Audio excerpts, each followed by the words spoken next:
A laborer passed away after being crushed by the ground. The name of the deceased is Samiran Goala, 32 years old, from Fatiachara village of Noagaon Panchayat.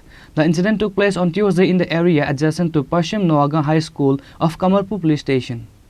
Like any other day, laborer Samiran Goala, along with other workers, was cutting soil for a contractor in West Noagaon to fill a car when the earth wheel collapsed and fell on worker Samiran Goala.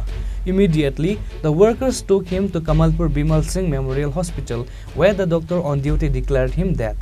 In this regard, eyewitness workers and residents of West Noagaon village said, clay workers and resident of West Noagaon village.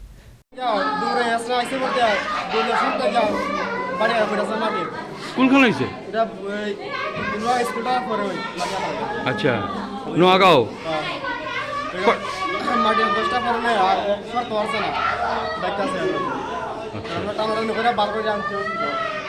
ও মাটি ধসে পড়ছে না? তার নাম কি জানো? বাসা কোনখানে? তোমরা একসাথে কাজ করতে? স্পটেড না এখানে?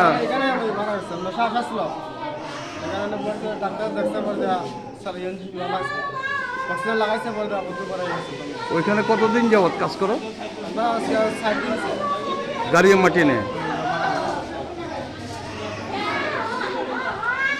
এর উপরাইয়া পড়ছে?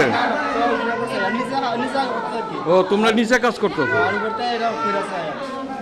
As the news of his death spread, a shadow of grief descended. Bureau Report, Chini, Khorang.